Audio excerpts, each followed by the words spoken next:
And that's right, everybody.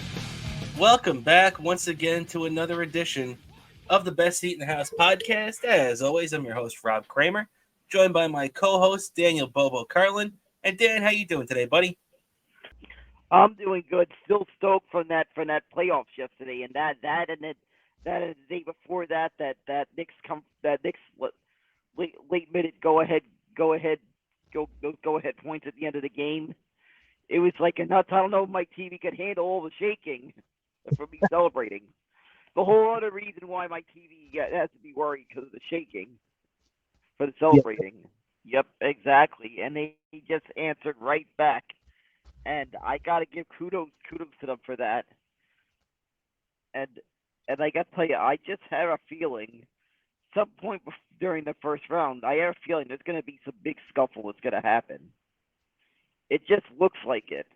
Oh yeah, no doubt about it, Dan. When you look at everything that has happened, how could it not? Realistically, the the whole um, the whole point of people complaining about officiating a lot of the time was that let the officials handle it, otherwise we will type thing. That's if you're not going to call the penalties when they need to, there's going to be frustration on the side of the team that is getting the bad side, or at least feels like they're getting the bad side of things.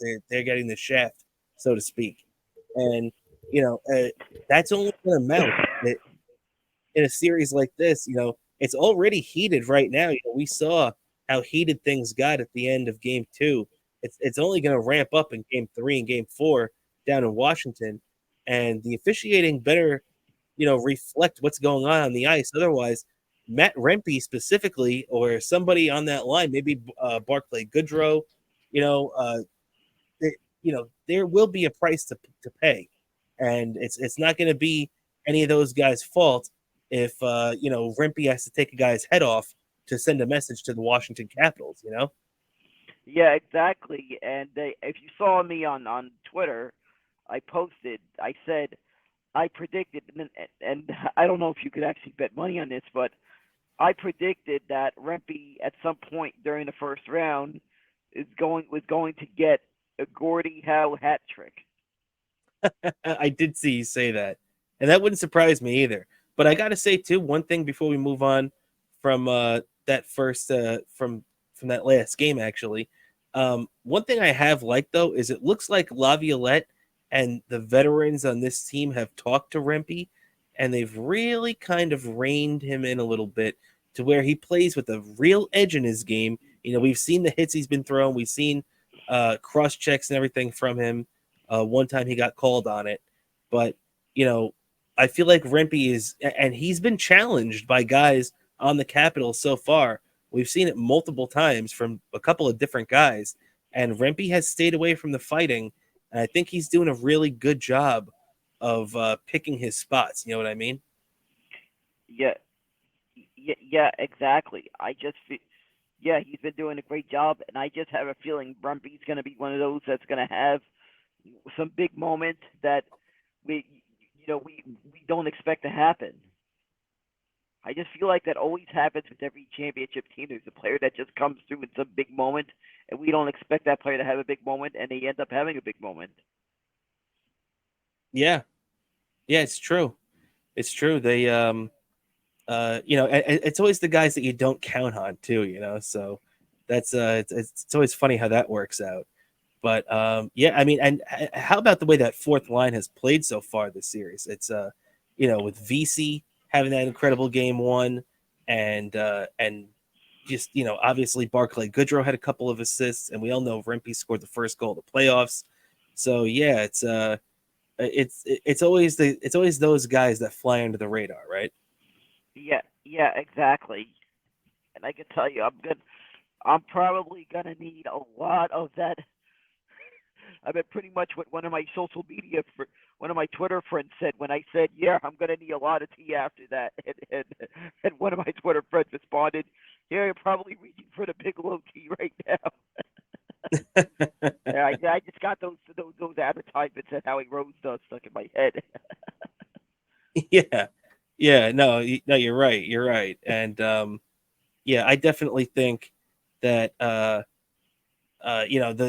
definitely going to need some Bigelow tea um, going, you know, forward for the next couple of months. You got that right, buddy. Because especially what you could really use some Bigelow tea for was that Nick game the other night. Because Oh, as oh incredible yeah, as the Rangers win, man, what about this one? The Knicks down. Well, actually, it was 101-96 with just about a minute remaining in the game, and it ends up being a 104-101 victory after a three from Jalen Brunson makes it 101-99. Then a three from Dante DiVincenzo gives them a 102-101 lead. And, it's no holding back from there. 104-101 victory. Really, really awesome the way they pulled that out, right, Dan? yeah. That is just really that is just really impressive. I I expect it's gonna be more big ones. I can tell you that game there was something funny that happened. That game I did reach for the tea, but that game I accidentally grabbed the tea with the caffeine. That time usually at night I usually grab the caffeine, but I actually grabbed the caffeine tea and like like I don't know how I don't know how I powered it through at the UPS, but I did. I did power it through because sometimes this caffeine tea when you try to sleep, it just takes so long to get tired with that. But I pulled it off, but that was just still one heck of a win. My voice was shot. My voice was shot after that game. Like there may have been like I know I joke about sometimes getting angry smashing a TV, but I kind of forget. Yeah, the shaking that could cause the TV to break. Hopefully that doesn't happen. Yeah, yeah, it's true, man. And there's a couple of things too that we really have to talk about before we move on from the Knicks here. But just really incredible the way the team has played. Game one, not only did Jalen Brunson not have a good game. I mean, his final, you know, box score, whatever you want to call it, his final line didn't look too bad. 22 points, 7 assists. Same thing with his game two. Not that bad on the line score, but it's not the efficient Jalen Brunson that we're used to, the superstar Jalen Brunson that we saw in the playoffs last year.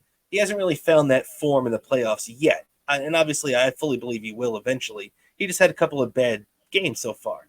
But the rest of the team and the emergence of this Knicks culture that we're actually starting to hear about now, that Leon Rose and Tom Thibodeau have built for this Knicks team, has just been incredible. You have to give credit to Miles McBride. That guy has come off the bench and has been phenomenal. It seems like everything he touches turns to gold. He just gives the Knicks a kick in the ass whenever they need it. So, phenomenal job by Miles McBride. Obviously, Josh Hart, who, he goes cold at times, but he's got a flair for hitting a big shot. And the way the guy rebounds, too, man, you wouldn't think. He's like 6'2", 6'3", which in the NBA isn't really that big compared to the other guys like, Embiid, who's 7'2". But Josh Hart is going out there and out rebounding and playing with his heart on his sleeve, no pun intended. This guy goes out there and just has more spunk out there than anybody. You have to give credit to a guy like Josh Hart that has just rounded into such a good player when the Knicks really needed him to. Yeah, exactly. I got to give credit to everyone. This whole team has just come together. I've never seen a Knicks team that's just been gelled so well together in ages, and I'm excited about it. And I expect a very deep playoff run. Yeah, yeah, no doubt about it. I'm with you on that. That's something that we got to see. And as we talked about the emergence of Miles McBride in this series, not only this year, I want to give that guy credit because he deserves it. But obviously, that was just one of the most incredible Nick wins. I said as soon as I saw that in game two, that to me that felt like the most improbable, crazy Nick win since the Larry Johnson 4-point game or the 4-point play back in 1999. What do you think about that, Dan? Do you think that's accurate, or can you think of anything since then? That no, that had it's accurate. That was I feel that is very accurate. I mean, and I'm and I cannot tell you how weird it is since last year and this year because it feels like very rarely I've I've been I, I forget that there's basketball going on because sometimes it's very rarely you have these times where the Knicks make the playoffs and we're having that and they're in and the fact that they're right there in contention it's freaking so hard to believe that I'm watching a Knicks game in this time of year. Yeah, yeah, it's true, Dan. You're right about that. And hey, we got used to the Knicks not playing this time of year, so it's very cool to see the Knicks playing with the Rangers in the playoffs and the Knicks playing at the same time as the Mets and the Yankees, which really hasn't been the case outside the spring training the last few years, right? Yeah, exactly. So I'm all for it. I'm stoked. I'm stoked about it. It's just gonna be a lot of game watching and a lot of tea. It's gonna be consumed. Oh yeah.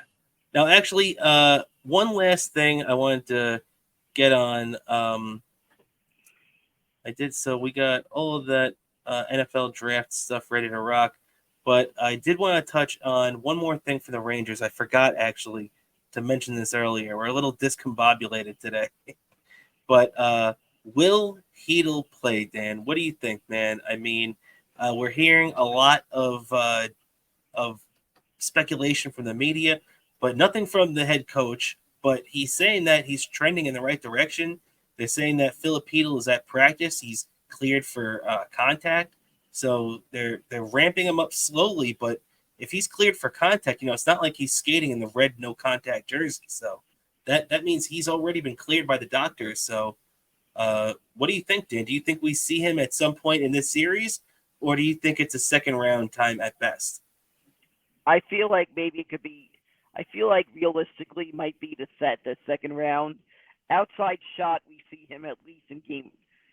We'll see him as early as game four. It's true, it's true. But too, I also feel like Laviolette is waiting to. He's picking his spot. You know what I mean? I feel like he's waiting to see what like when the Rangers need a kick in the ass. Like I think ideally he'll have it where um ideally they'll have it where the Rangers don't need him into the second round. But let's just say that the Rangers have a tough time scoring in Washington. I could see maybe him making an appearance late in the series, game four, or hopefully it doesn't go this far. But if it does, game five at the Garden too, I could see. And real quick, just to wrap up on that, do you think that if they do go down that route and have Heedle playing in this series, um, do you think that they're going to have him starting off on maybe the third line, or do you think we see him playing on the top line with Mika and Kreider? I feel like right now because he's just come back, I feel like he'll probably be in the third line. Yeah, just to start, that's true. And Roslovic also has been playing pretty good on that top line. He has a good defensive game, and he did score a goal the other day too. Power play goal, which was very cool to see. So his Yeah, first career playoff goal. yeah, exactly. And I'm still trying to debate if the correct pronunciation of Lafreniere, because I hear Sam Rosen saying Lapierre a couple of times. Yeah, I know. I've heard a lot of different pronunciations. Yeah, I've heard Lafreniere, Lafreniere, Lafreniere. I even heard. yeah, So I yeah, don't yeah. know. Yeah, exactly. I gotta ask Aaron Berg the correct pronunciation. I think because I know if I'm correct, Aaron Berg grew up in Quebec, so he might know how to pronounce a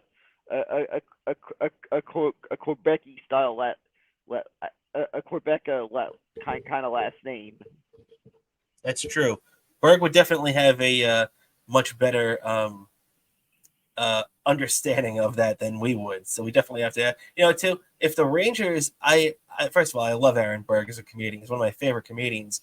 But we definitely should have him on if it ends up being a Rangers and Maple Leafs Stanley. What will be the Eastern Conference final? That's really the only way we could match up with them. But if the Leafs end up getting that far, it'd be pretty cool to have Berg on to talk about that, right? Yeah, and I have to admit, come to think of that, I kind of I kind of wish I thought of the idea to get a passport a couple of months earlier, because the thought of that and the thought of going to Canada during the being at the Hockey Hall of Fame during the time the Rangers are in the playoffs kind of does sound intriguing. You got that right. That's definitely true. Yeah. It's got to be an interesting time of year to visit that museum. Oh man, no doubt about it. No doubt about it. I've never been to Toronto too. It'd be Yeah, cool to go there. yeah. One of these years, I got to make the trip out there when the Rangers are on the road in Toronto, because I feel that'd be one heck of a trip to do that. Like, leading up to the game, visiting the Hockey Hall of Fame, then attending the game. That's got to be something else. Very true. All Yeah. right. One and one of the more Yeah, what I was going to say is one of the more unique Hall of Fame locations, because it's the only Hall of Fame I can think of that's located in the same city that has a team in that league. it's true. It's true. And one last thing before we head on to our mock draft, Dan. I want to hit the Yankees real quick. As the Yankees now, they split the first two in Oakland. They go for the. I actually said they go for the series win tonight, but that's not actually true.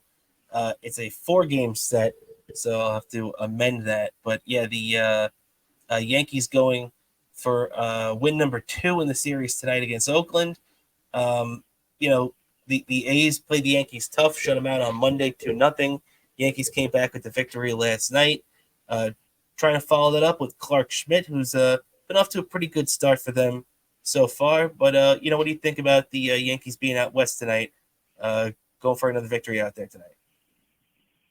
That that looks like a game that's like winnable, because it just seems like it's Oakland. It's a team that's pretty much tanking. That's been tanking for the last bunch of years.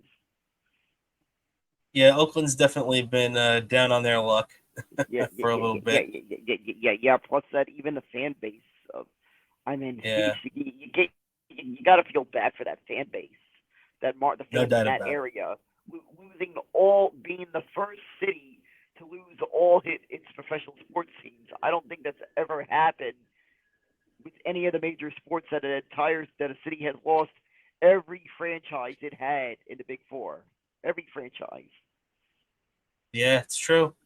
It's true. That's a tough distinction to hold if you're an NFL uh, or really just a major city in general. It's really just a shame what happened to Oakland, because really too, I even saw an A's fan recently post a picture from the 2012 wild card game, and man, the place was just jam packed, and the fans were pumped up to be hanging out and watching their Oakland A's, and it's just a situation that you never thought would deteriorate like this. How could they not?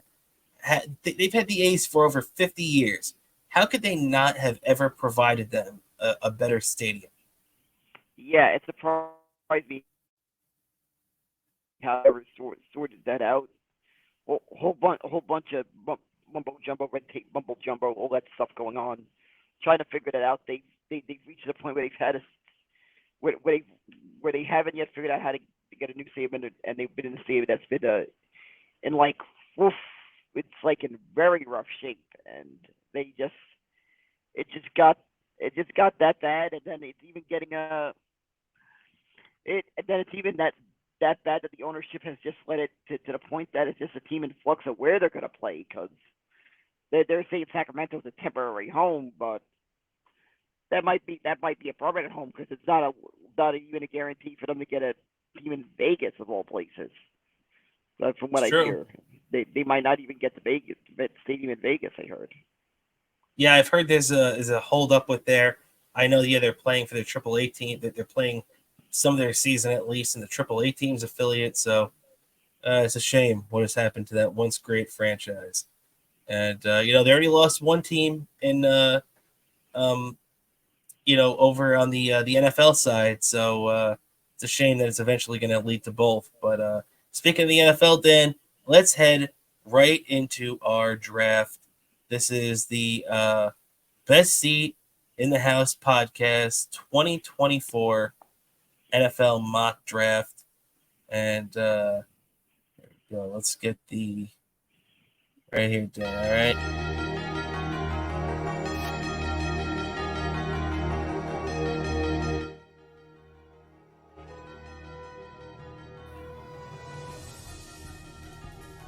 The draft season is upon us. As we record this, it is now just about 24 hours until the NFL draft comes up. And it's always, something special every year. Last year, we didn't do anything for it because both of our teams weren't picking in the top 10. Didn't really have the spice to it that it does this year. I feel like, we did it 2 years ago. Now let's do it again. Both our teams back in the top 10, which isn't a good thing, but it is for our mock draft purposes. Dan, you are our Roger Goodell. Let's kick it off with the Chicago Bears at number 1. Who do they select, Dan? At number 1, the Chicago Bears select quarterback Caleb Williams from the University of Southern California. Caleb Williams, man, this guy is one of those players that has, gotten just so much. Oh, let me get this out here.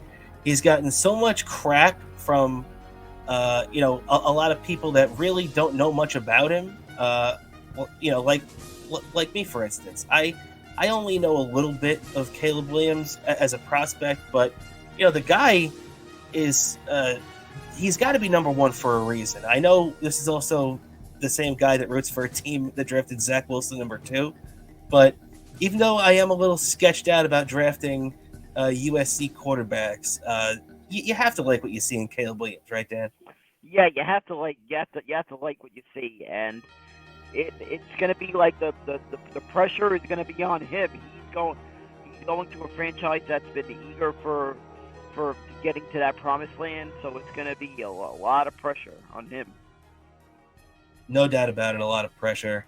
As you took a little bit of a look there at our number 1 overall pick, Caleb Williams.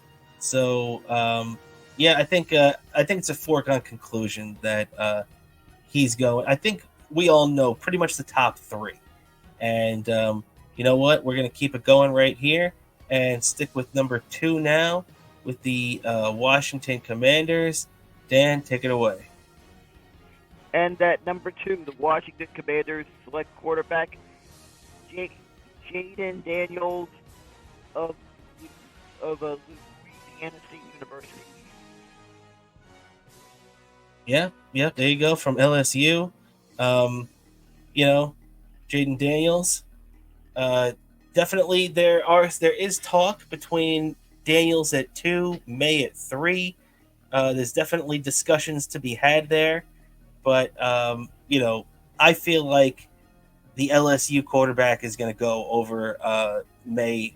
North Carolina, not as tough a schedule, and Daniels just has all the pieces, and he's just one of those guys that you can just tell just kind of has it. What do you think about Jaden Daniels, Dan, as a prospect? Yeah, I think Jaden Daniels just has a huge upside as a quarterback and could really be someone a guy that's franchise-altering quarterback. Yeah, no doubt about it. He's got the size. He's got the, there's everything about him, the talent, the smarts. So, no doubt about that.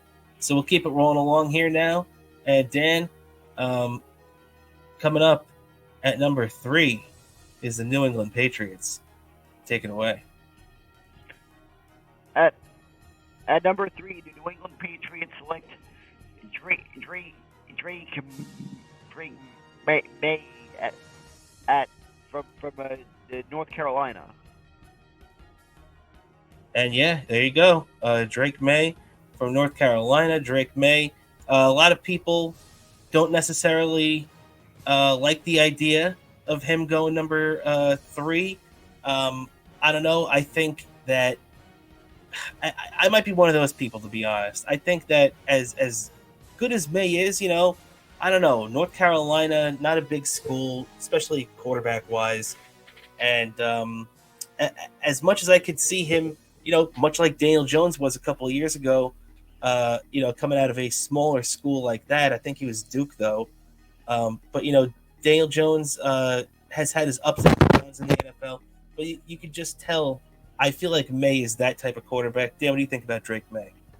Yeah, I think he's that quarterback. It's going to be 50-50 on if this guy pans out to what Patriots fans hope for, and it's got to be big shoes to fill with the standard for quarterback of the New England Patriots.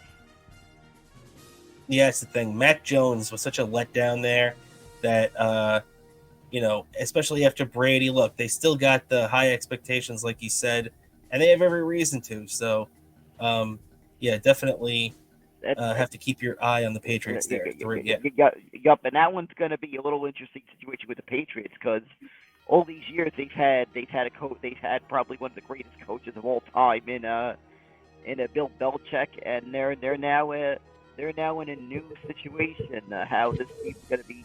Is this team going to still be able to carry on what they've the legacy that has been left from Bill Belichick? Because now they're in a situation where they're having to coach, and where they're going to have a new coach, and they're going to have a general manager. So it's going to be a whole new thing that it's going to question if this is going to be pan out. It might be a little different than what Patriots fans are used to. Well, that's true too, because with Belichick, even though a lot of the stuff that Belichick did over the years was very methodical, and he kept a lot of it close to the vest, you almost began to be able to predict the certain things that he would do, like when he flipped his pick last year to the Pittsburgh Steelers just to screw the Jets because he knew that they were going to pick Broderick Jones, the offensive tackle.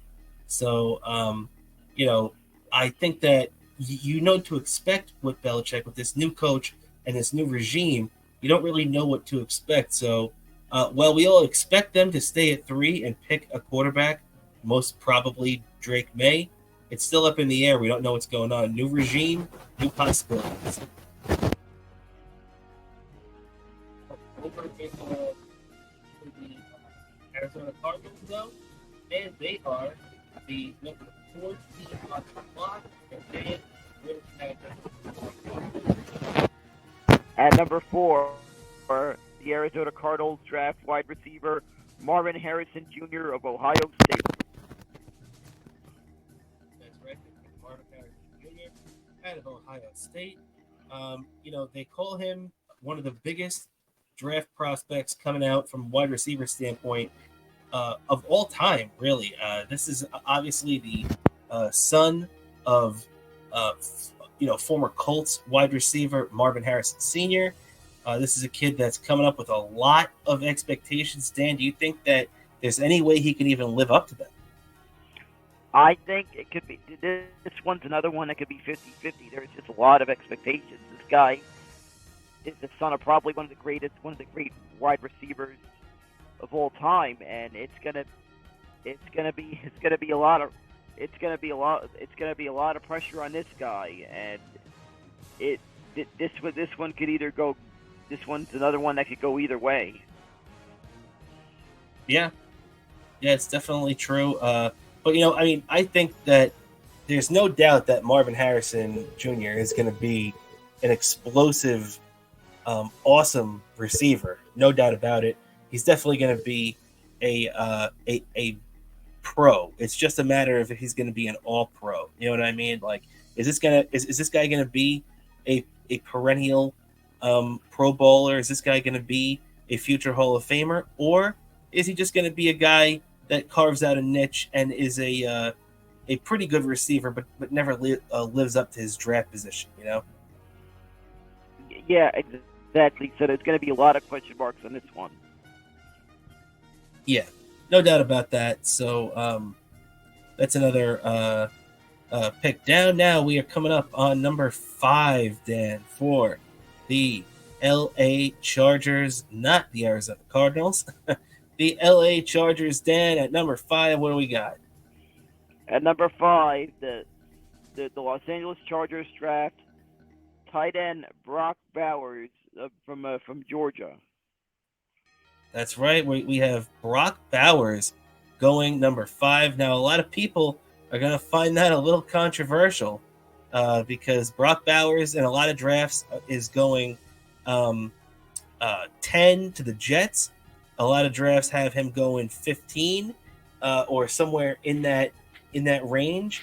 But I don't know, Dan. I feel like Brock Bowers is a perfect player for the new regime out there with Harbaugh in LA. They have, some people have them going Joe Alt at left tackle, which they already have a great left tackle there. I don't see them going for an O lineman. They could go receiver with a guy like Malik Neighbors or one of the other picks out there, but I feel like the upside of a guy like Brock Bowers and pairing him up with Justin Herbert is just going to be a little bit too much to resist. What do you think about this pick? Yeah. I feel like this one could be a major improvement on this whole the, on the Chargers from last year. They could be a very formidable team the next year. Yeah, no doubt about it. And it's all about making the passing attack more dynamic for their young quarterback. And I feel like adding a guy like Brock Bowers is exactly the type of project that an offensive mind like Harbaugh would want to tackle. Um, Now, we are coming up, Dan, on your team's pick, the New York Football Giants. And Dan, take it away at number 6. At number 6, the New York Giants select wide receiver Malik Neighbors of of of Louisiana State University. That's right, Malik Neighbors, uh, the wide receiver, Jalen Daniels, wide receiver from LSU. One of the if it wasn't for the generational talent going in front of him, he'd be the top receiver in the draft. But what do you think, Dan, about this guy for the pick for your team? How does he fit on the Giants? And a little weapon for Daniel Jones. I feel this is a great addition to the team. I can't wait to see what this guy can do. I just feel like we're gonna finally have that great wide receiver core that we've been missing for a while. Because I feel like now with the situation where the way the Giants are playing out now, especially after losing Saquon Barkley, it's Daniel Jones or whoever is the quarterback there's gonna be a lot more passing going on. So I feel this is probably really gonna be a key player on this team.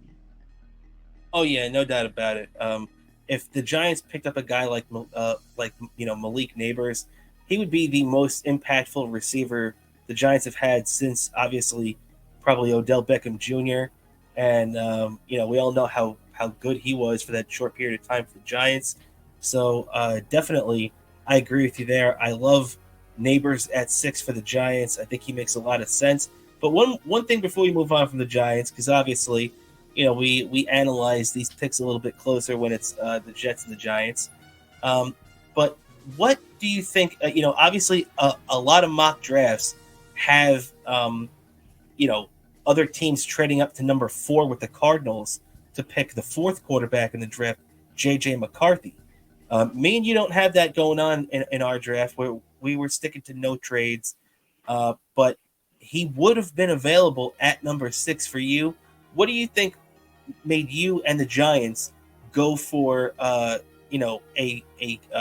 wide receiver in Neighbors rather than a quarterback in McCarthy?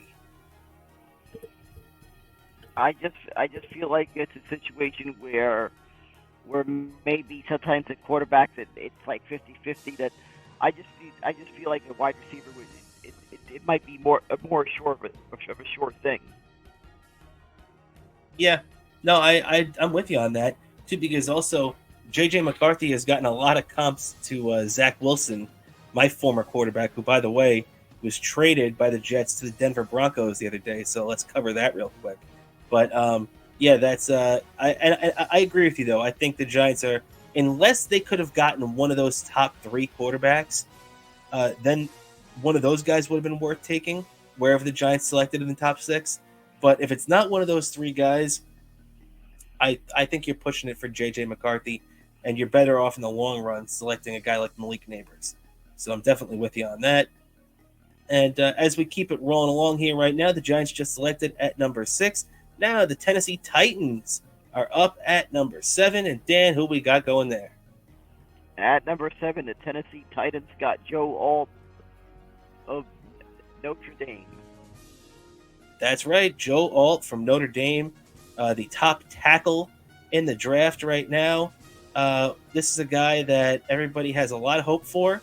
Coming out of Notre Dame, they've produced a lot of great, offensive linemen in the past, and I don't think Alt is going to be any different.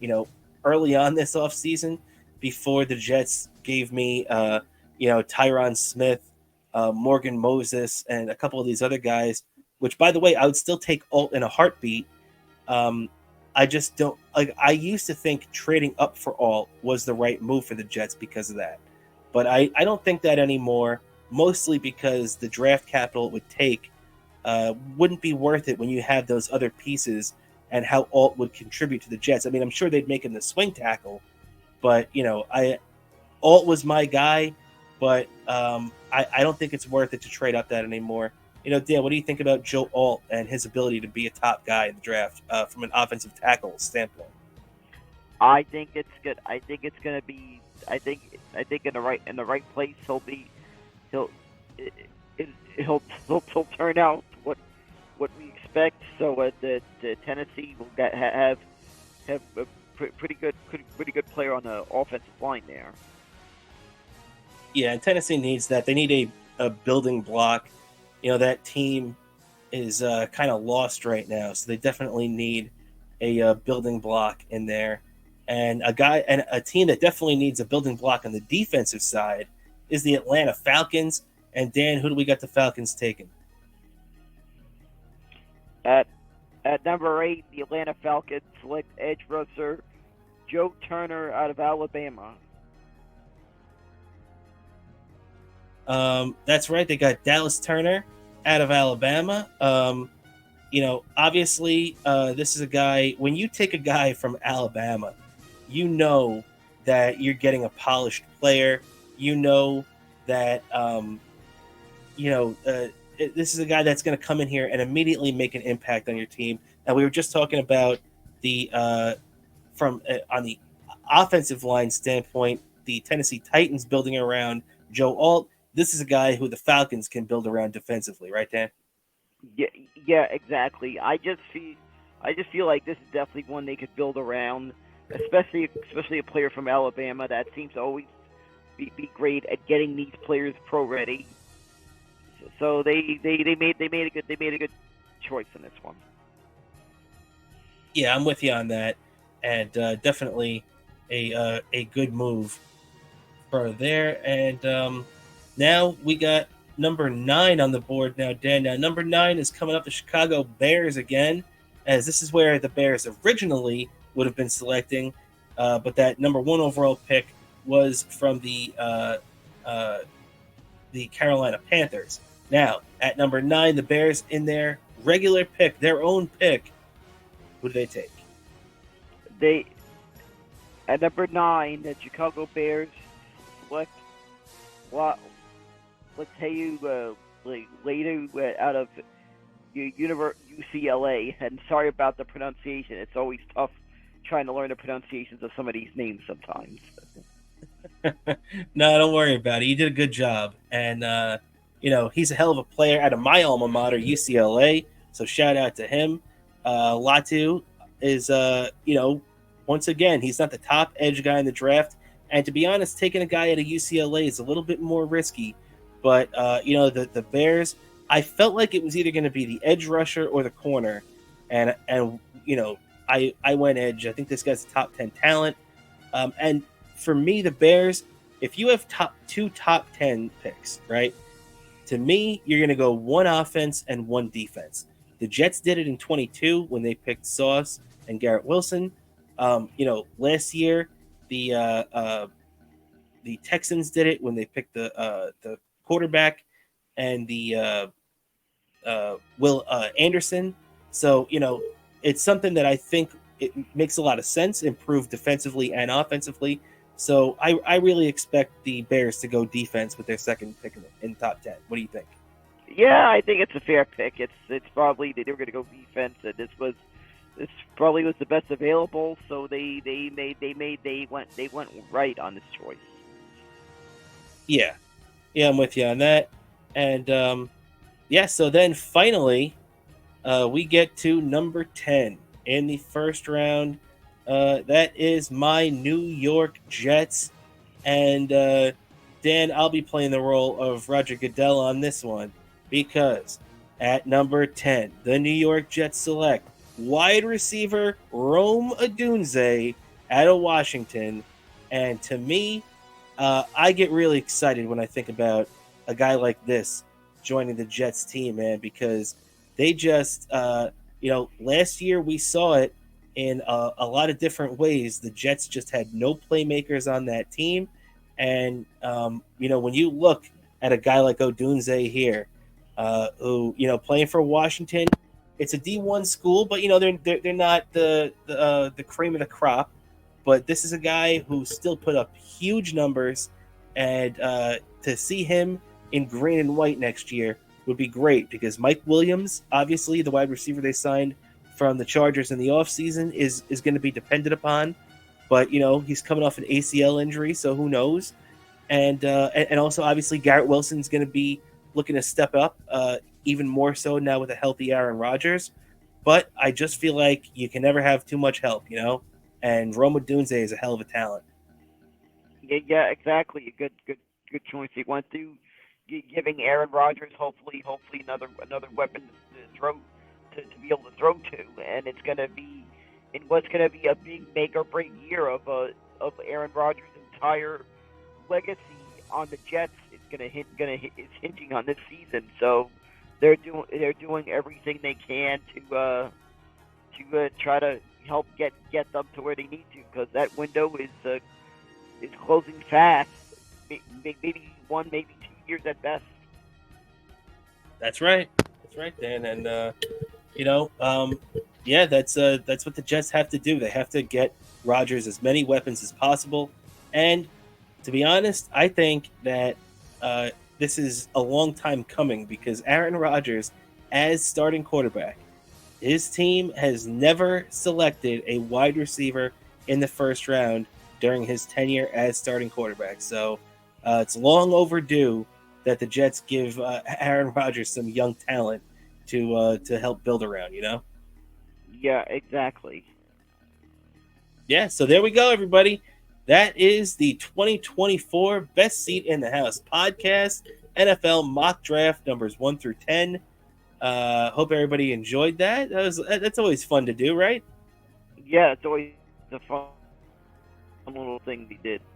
A fun little thing the NFL draft, and I feel like it's gonna be a little interesting NFL draft. I might have to have a two-screen thing because they'll have because I know the Mets have off tomorrow, so and of course the Rangers playoff game isn't their next playoff game is not until Friday, so I'll be having the Knicks game on my TV, and I'll have the NFL draft on my phone.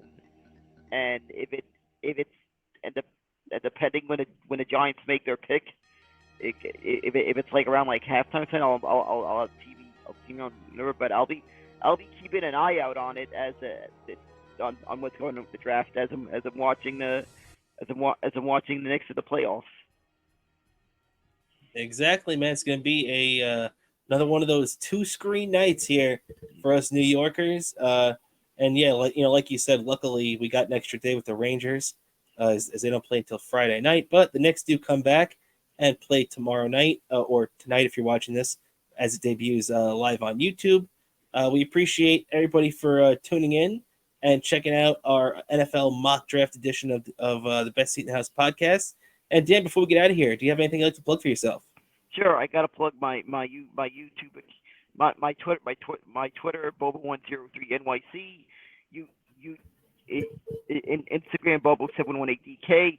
Also, you will be seeing a lot of you'll be seeing some Bobo content on my YouTube. It's one word, Diego Curlin. You'll be seeing content on there during the playoffs, especially at some point because you're going to see it probably a couple of times during the playoffs. Especially if like things like the Rangers and Knicks their playoff runs get deep, you'll be seeing us video of us at a bar watching a game, and if it's the case is Knicks or the Rangers one win away from a championship, you will see footage of us, the camera on us at a bar. We'll figure some way to have the camera on us during that during that live reaction, and also I do gotta say you guys who subscribe to our Patreon and you get early access to my YouTube videos. That's right. And also Bobo's Trackside Minute, which, Dan, by the way, we need a new Trackside Minute. I Oh, forgot oh, oh, we haven't had yeah, one. oh yeah. I'm probably gonna definitely film the trackside bit maybe tonight, tomorrow. That discussing what happened and what happened at Talladega, Alabama, and that was such a wild finish. So it's gonna be a lot to talk about what happened at Talladega, which I hear is a very fun race weekend to attend. I've never attended that race weekend, but I probably got to one of these days. I gotta make the trip down there to Talladega one of these years for that race one of these years. But I'll be talking about that. Very cool. So make sure to tune in for that. And yeah, we'll be back on Sunday on Patreon if you want to check that out. Subscribe. It's just $5. Patreon.com/Best Seat in the House podcast. Don't forget you can check out the show on Twitter or X at bsith_podcast. You can check me out on there at my last name Cramer NY. Don't forget on Instagram at Best Seat in the House podcast. We're also on Kick and Twitch under the same name. So make sure to check us out there and everywhere. We're all over the place. Apple Podcasts and everything too. Spotify if you want to hear the audio version of the podcast. So, yep, and we'll even beam the thing the show into your head if that's possible. We'll implant it in your head if exactly. that's possible. Exactly. Just like something out of like the head that wouldn't die from MST3K. Yep. So, all right, everybody, we appreciate you tuning in and supporting us like always. For Daniel Bobo Curlin, I'm Rob Cramer. We'll catch you next time on the Best Seat in the House podcast, everybody.